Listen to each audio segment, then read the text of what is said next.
Guess what's back? Back again.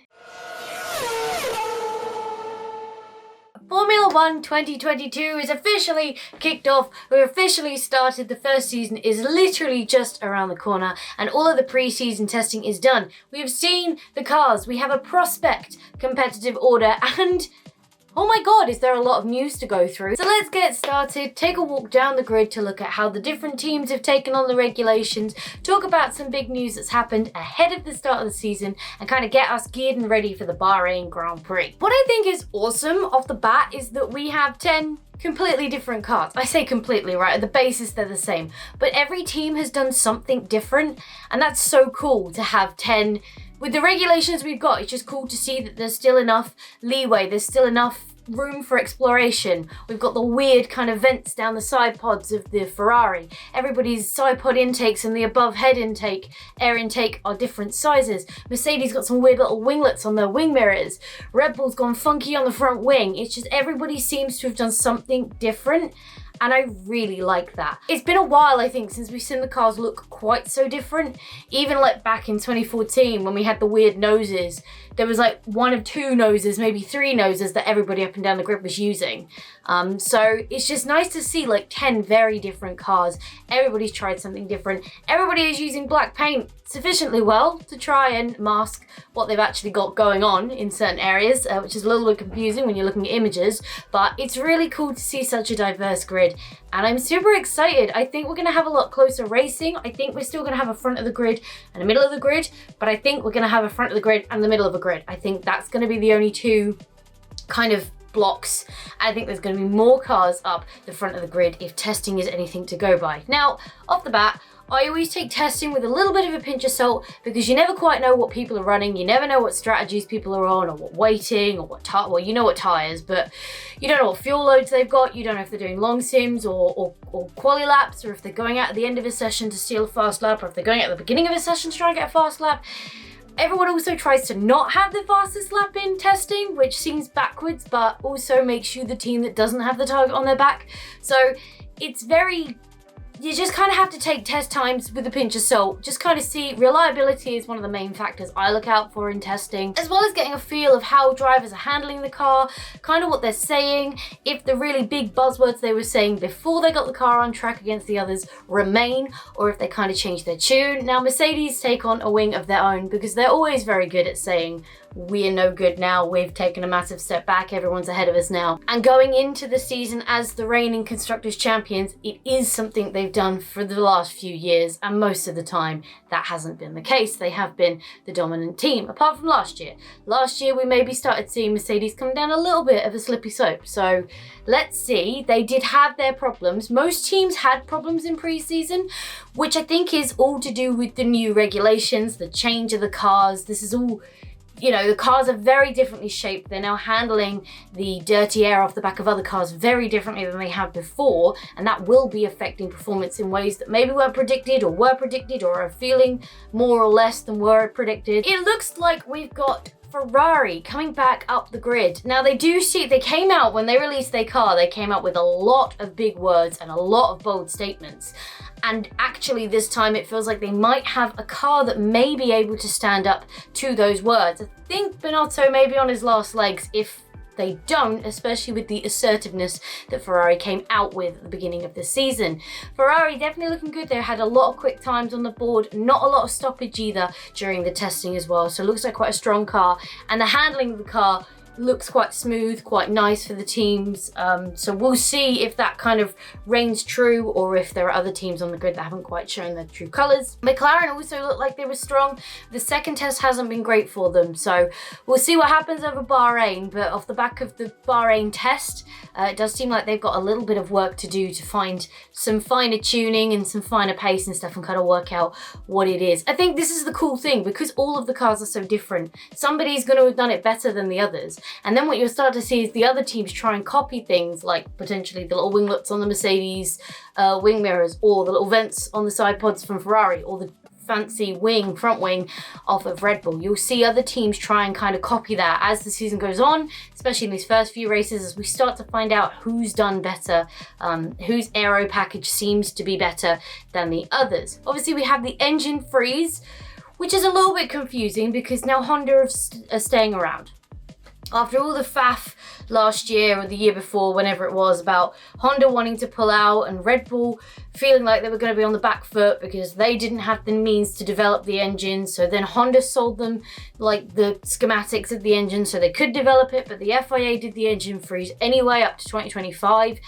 And now Honda have stayed, which makes me feel like, well, then just lift the engine freeze and then everybody can keep developing and everyone can keep closing the gap. Because if this aero package isn't as effective as maybe people are hoping it will be, and I still stand, I don't think aero is more powerful than engine, but we shall see, and I'm really hoping I'm wrong, and from testing, it looks like I might be. But if the aero package isn't as strong or as beneficial as a strong engine package, I still think Mercedes and those Mercedes running teams are going to have the advantage. So if Honda are sticking around, and Red Bull's now set up their little development center at the Red Bull headquarters, then just unfreeze the engines for the next 2 years and just carry on as we were, I think. Alpine also looking quite strong for the midfield. Williams, Alfa Romeo, AlphaTauri, all the normal hitters also coming in. Haas still looking like they're on the back foot, unfortunately, and will probably be taking up the rear of the field, but if the car can be consistent and the car can be strong, at least it can optimize if some of the other cars do fall out or if there's incidents or anything.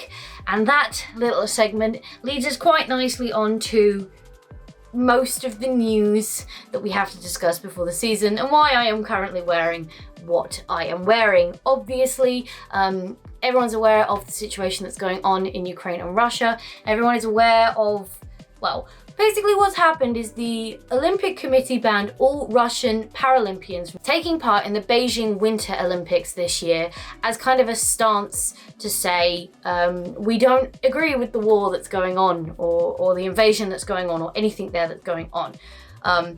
It seems harsh. It does seem mean to the athletes that now don't get to compete because they didn't start this war. But the whole kind of idea, but it's really difficult to get your head around maybe. It's a really difficult one because on one hand, yeah, it's not fair on those athletes to have to miss out. They didn't start the war, they didn't ask for the war, they didn't declare the war on Ukraine, so why should they suffer? But on the flip side, it's kind of a way of cutting them out. It's such a hard one. I don't disagree with the exclusion of Russian competition at the moment. I don't think the war should be held against every Russian individual. I don't think that's fair. There are many of them protesting and risking going to jail for being against what's going on. So I don't think it's fair. It's not fair, but then on the flip side, it's not fair that most of Ukraine have had to abandon their homes and become refugees and now have nowhere to live and don't know if they're safe and don't know if they can safely make it to refuge because of a war that's going on that they didn't ask for. It's all about kind of standing together and making a stance and kind of putting your foot in the sand of saying, look, if you're going to do this, if you're going to just declare war on people because you want some more land and you don't like the fact they're trying to join a bigger protective power, then you don't get to play with everybody else. It's kind of that coming together. It's difficult because it's a situation that most of the world wants to go and help Ukraine, but they can't, because if they do, they'll start World War III and that's it. That then becomes a nuclear war, which is much more detrimental to everybody around the globe.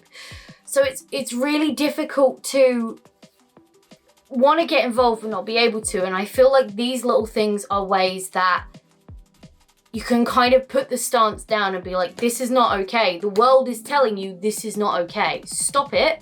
Or you can't do anything else anymore. You can't have any of these things. You can't have your fancy yachts and assets that you've bought elsewhere in the world because we're going to cut your funds and any bank accounts you have, they're going to be frozen outside. We're going to just basically cut you off because you're doing what you're doing. It's basically a whole strategy of trying to put enough pressure from inside Russia to stop what's going on, stop the group that are leading what's going on, by putting all this financial pressure and all of this economical pressure and all this stuff. That's what it's all about. It's a really difficult one, and I'm not going to sit here and say it's fair. I don't think many people wanted Nikita Mazepin on the grid. I don't think it's fair how he lost his seat. But I don't think it's wrong that he lost his seat. I think it's the stance, it's the position of You can't do this and think everything is going to be okay and normal. We're not going to let you come and have dinner whilst you're shooting us in the back garden. You know what I mean? Weird analogy.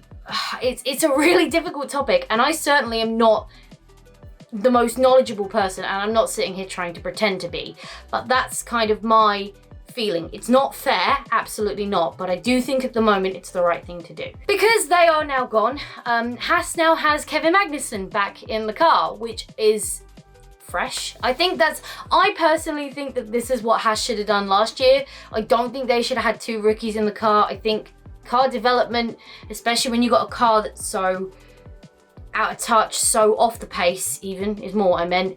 It's important that you have somebody who knows how to kind of say to the team, yo, we need to think about doing this, yo, we need to think about doing that, rather than two people who are just like, I don't know, it's not working. Because not that they don't know, but just because they've never developed a Formula One car before, so how could they? It's like asking me to go and bake a pie. I've never baked a pie before. Without a recipe, I don't think I'd know how to. So, or without someone showing me how to do so, I wouldn't know how to. So I do think it's good for Haas that they've got, well, technically Schumacher's not a rookie anymore, but I do think it's good that they have an experienced driver in the car as well as a less experienced driver, especially in helping develop that car and find what it needs to do to get the pace to get back up to fighting with the rest of the grid. So I think it's good all in the end. Obviously down to 22 races as well for the very same reason. The Russian Grand Prix is gone. Can't say I'm too disappointed about that because I never really liked the Sochi track anyway, irrelevant of anything else that's going on. Again, it was just another one that was normally a boring race and I'm really on the grid because of money. So yeah, we'll see if I think they're talking about replacing it to get back up to a 23 race calendar. I think they should just leave it. Just let it be 22. 22 is a ridiculous amount of races. I don't know why we're pushing for so many. I've never understood that, and I still believe it would be better if there weren't so many races. But there we go. That's what they're doing, not me. So we'll keep posted on what that new race will be if it does come in, and as soon as I know it, I'll let you know on the one of these that comes after us finding out what race is coming in. I don't like to say favourites because it's still testing, so it's still not 100% sure how much people were actually showing, how much people were sandbagging, whether Ferrari was sandbagging less than Mercedes and McLaren and Red Bull, or if indeed they weren't, and that they do actually have the pace to beat them this year. I feel like going into this season, for the first time in a long time, we're going to have a bit more competition at the front though, and that's very exciting. I do think it's going to be a fight between three teams. If McLaren can sort their issues out from the last test, I think it could be 4, but it's going to see how many races they lose in solving those issues before, and if it's too many, they will fall too far behind to be able to put in a proper full season challenge. But I think it's going to be exciting. I think we're going to see some new race winners this year, which is very exciting. I think we're going to see some new pole sitters as well. And I think the fight in the midfield is going to be much tighter than people potentially think it's going to be with Alpine and AlphaTauri. We've also got new kid on the grid, Guan Yu Zhou, and also returning to the grid, Alex Albon. So these people are people to keep an eye out for. Also Yuki Tsunoda, he had a really great start to the season last year, kind of fell off in the middle and then started to come back towards the end. So let's see if he can keep that trajectory into the first few races / into the season and see if he can have a good run. We have super sub Nico Hülkenberg back in for Bahrain because sadly Sebastian Vettel has tested positive for COVID, so hopefully Vettel is okay and he's back for Jeddah. It'll all depend about when he actually tested and quarantine days, and now all over the world they're no longer the same quarantine times because, you know, everyone just forgets with everything else going with everything else going on, everyone just forgets that COVID is even really a thing. So hopefully he's back for Jeddah, but if not, obviously Hülkenberg is in place for him. He has done no testing in the car, and I can't remember the last time. I think the last time he was in a Formula One car was summer last year. So it's been a while, and these cars are very different to last year. So we'll see how he does this weekend. But yes, I do believe that's it. I think that's everything I have had to update you on. Please let me know down in the comments below if I have forgotten something. Also down in the description, as per with all of my videos at the moment, there are a ton of links for you if you fancy helping out the Ukrainian cause, like Save the Children, refugee help, all that stuff, all those good links down in the description box. So do feel free to take a look down there as well. Hit me up down in the coffee pot. Let me know your thoughts. Let me know who your money is on this season, who you're supporting, who you think is going to come, and who do you think is going to be our first surprise pole sitter. Let's carry on the conversation down in the coffee pot below. I will see you down there. But for now, thank you so much for hanging out with me today. It's been an absolute blast as always. If you enjoyed this video, go show that like button some good old-fashioned love. And if you want to support the channel, go hit subscribe and ring that bell so you don't miss next time I upload a video. Stay awesome, and I will see you all in the next video!